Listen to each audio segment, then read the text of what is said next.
गुरुग्राम से एक सनसनीखेज मामला सामने आया है। रुपए लौटाने की रंजिश में एक 41 वर्षीय व्यक्ति को पहले गाड़ी से टक्कर मारी गई, फिर उस पर जाति सूचक शब्दों का इस्तेमाल करते हुए बेरहमी से हमला किया गया। पुलिस ने इस मामले में 3 आरोपियों को गिरफ्तार किया है। जानकारी के मुताबिक ये वारदात 23 अक्टूबर 2025 की है। सोहना थाना पुलिस को सूचना मिली कि एक व्यक्ति झगड़े में घायल होकर अस्पताल में भर्ती है। पुलिस टीम जब मौके पर पहुंची तो पता चला पीड़ित का नाम नरेश, उम्र 41 वर्ष है, जो कि सोहना का ही रहने वाला है। नरेश ने अपने बयान में बताया कि जब वह तहसील से अपनी स्कूटी पर लौट रहा था तभी पीछे से आई स्कॉर्पियो गाड़ी ने उसे टक्कर मारी। ये 23 अक्टूबर को दोपहर को सूचना प्राप्त हुई कि नरेश सन ऑफ सदाराम लड़ाई झगड़े में घायल होकर ताकि सिविल हॉस्पिटल सोना है। तो इस सूचना पर आईओ हॉस्पिटल पहुंचा तो वहाँ उसको चोटें लगी हुई थी। डॉक्टर ने उस दिन अनफिट करार दिया।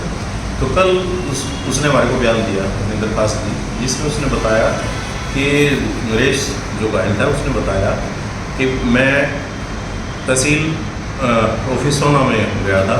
तो वहाँ मैं मैडम जो तहसीलदार शिखा गर्ग उनसे मिला था, तो उन्होंने वो रजिस्ट्री करवाना चाहता था, तो उन्होंने रजिस्ट्री करने से मना कर दिया और उसको जाति सूचक शब्द कहे। उसके बाद जैसे वो गेट के ऊपर पहुंचा वहाँ पर 3, वो कह रहे 4 लड़के स्कॉर्पियो में आए, जिनमें से सतवीर और दिनेश थे, 2 थे। उन्होंने उसके साथ लाठी डंडों से हमला किया और उसको घायल करके भाग गए। तो इसके बाद इसका जो घायल था ये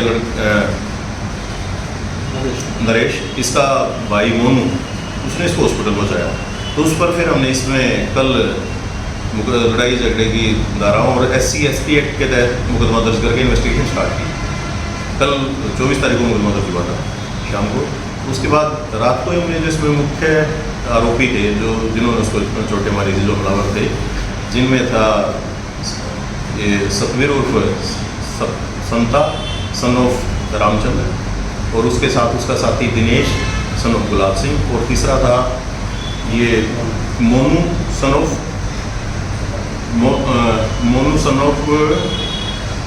मोनू, जो कि तीनों सांप की नगली के ही रहने वाले थे।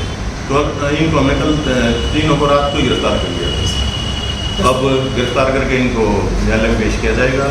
रिमांड आगे की जाँच से जो हथियार वगैरह बरामद करने के लिए और जो गाड़ी उसमें प्रयुक्त हुई थी उसके लिए रिमांड दिया जाएगा।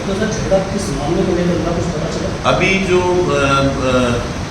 प्रारंभिक पूछताछ में जो सामने आया, इन्होंने इसमें जो ये आरोपी हैं सतवीर संतू, इन्होंने इसको 1.5 लाख रुपये उधारे दिए थे 5-6 महीने पहले उधार दिए थे, तो वो उन्होंने वापस नहीं दिए।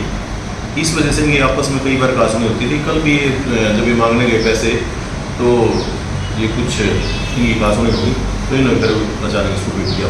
तहसीलदार का जिसका नाम आ रहा है, तो क्या उससे भी कोई लिंक हुआ है? वो अभी तफ्तीश कर रहे हैं। इस एंगल में पूरे सीरियसली इन्वेस्टिगेशन चल रही है। सर पीड़ित है, इस पीड़ित पर भी बताया जा रहा है कि इस तरह का प्रेशर बनाता है।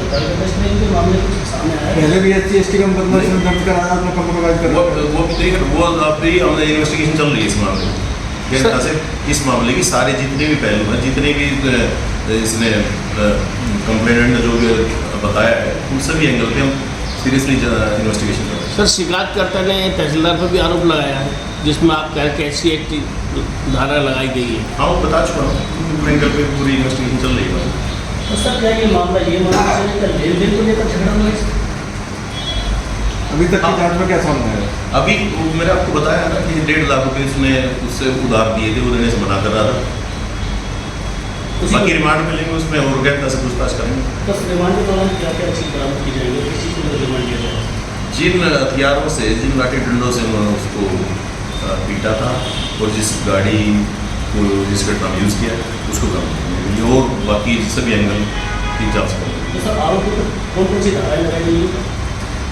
ये 115(2), 126(2) और SC/ST 3 की 1 की R और S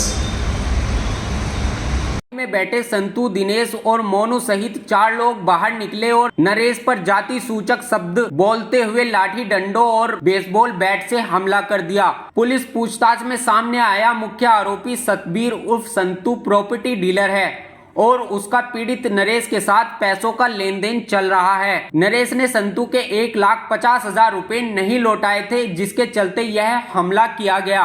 जांच में यह भी पता चला आरोपी संतू के खिलाफ पहले से जुआ अधिनियम, मारपीट और धोखाधड़ी के कई मामले दर्ज हैं, जबकि आरोपी मोनू के खिलाफ एक्साइज एक्ट के तहत केस दर्ज है। फिलहाल पुलिस ने तीनों आरोपियों को अदालत में पेश कर 2 दिन की पुलिस रिमांड पर ले लिया है और आगे की जांच जारी है।